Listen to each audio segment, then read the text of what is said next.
Hi guys, आपको तो जैसे पता ही है कि आजकल उत्तराखंड में मैरिजेस का सीज़न चल रहा है और बहुत सारी शादियां हो रही हैं यहाँ पर।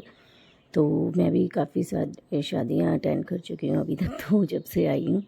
तो खैर फिर उस दिन हम लोग मेहंदी में गए थे और मेहंदी का ही वीडियो मुझे अपलोड भी करना था, लेकिन मेरे से एक मिस्टेक हो गई एक्चुअली। पहले तो मेहंदी का जो है वीडियो डालना होता है, उसके बाद ही हल्दी का डालते हैं, बट मैं भूल गई। और क्योंकि मैंने न्यू यूट्यूब शुरू किया है तो अभी कई बार मैं भूल जाती हूँ और सीक्वेंस में तो मुझसे गलती हो जाती है। तो खैर मुझे लगा कि सच तो बताना चाहिए ऑडियंस को, तो इसलिए मैं आप लोगों को बता रही हूँ। तो फिर मैं पहले ही हल्दी का वीडियो अपलोड कर चुकी थी, तो मुझे लगा अब क्या कर सकते हैं। तो खैर फिर मैंने सोचा आज अपलोड करते हैं मेहंदी का। तो ये हम लोग जो है मतलब मेहंदी का तो मैं अपलोड कर चुकी होती, बट नहीं कर पाई उस दिन, है ना। तो मेरे और भी प्रायोरिटीज़ हैं, काम है, तो उसके लिए तो इतना टाइम भी नहीं मिला। तो खैर हम लोग मेहंदी लगा रहे थे, मैं और मेरे कज़न साथ में। वहाँ पर कीर्तन भी चल रहा था, तो बहुत इन्जॉय कर रहे थे हम लोग। और really we had great fun there. तो वही है कि मतलब मज़ा बहुत आया हमें उस दिन। और फिर बीच में क्योंकि कीर्तन चल रहा था तो डांस भी हो रहा था। और कीर्तन मंडली उन लोगों ने बाहर से बुलाई थी, काफ़ी अच्छी थी।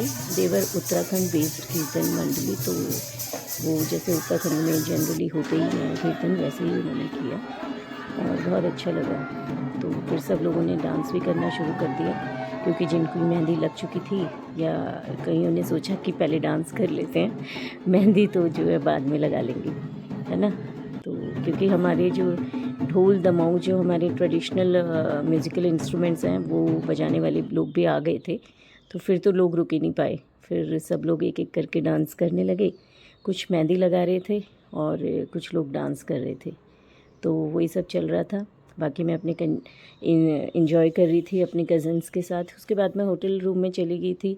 मेहंदी भी मेरी बहुत अच्छी बची थी, बट मैं बहुत थकी थी क्योंकि बैक टू बैक फंक्शंस थे, तो मुझे लगा थोड़ा सा मैं रेस्ट कर लेती हूँ। So I went to the hotel room.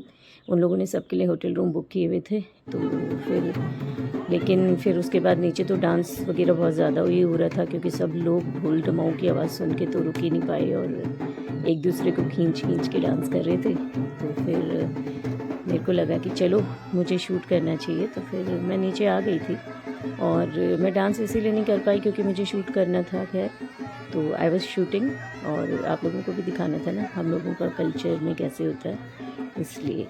But ये सब लोग बहुत इन्जॉय कर रहे थे एंड फंक्शन भी बहुत अच्छा था एक्चुअली। तो मेरे और भी काफ़ी कज़न्स अलग अलग जगहों से, अलग अलग सिटीज़ से आए थे और हम लोग काफ़ी दिनों बाद मिल रहे थे, तो इसलिए भी ज़्यादा जो है हम लोग इन्जॉय कर रहे थे। तो फिर हमारा ढोल दमाऊ आ चुका था और वो बजा भी बहुत अच्छा रहे थे, क्योंकि वो सिर्फ बजाते ही नहीं हैं, उसके साथ साथ वो जो है वोकल गाना भी गाते हैं। तो वो जो दोनों का कॉम्बिनेशन बनता है ना, वो बहुत ही शानदार और ज़बरदस्त होता है। और जैसे मैंने आपको बताया था कि ये जो मंडान हम लोग इसे कहते हैं, ये बहुत ही ऑस्पिशियस ओकेजन्स पे हम लोग ये ढोल दमाऊ और ये सब करते हैं। मतलब वो लोग उनको बुलाते हैं, वो बजाते हैं, क्योंकि जितने भी शुभ कार्य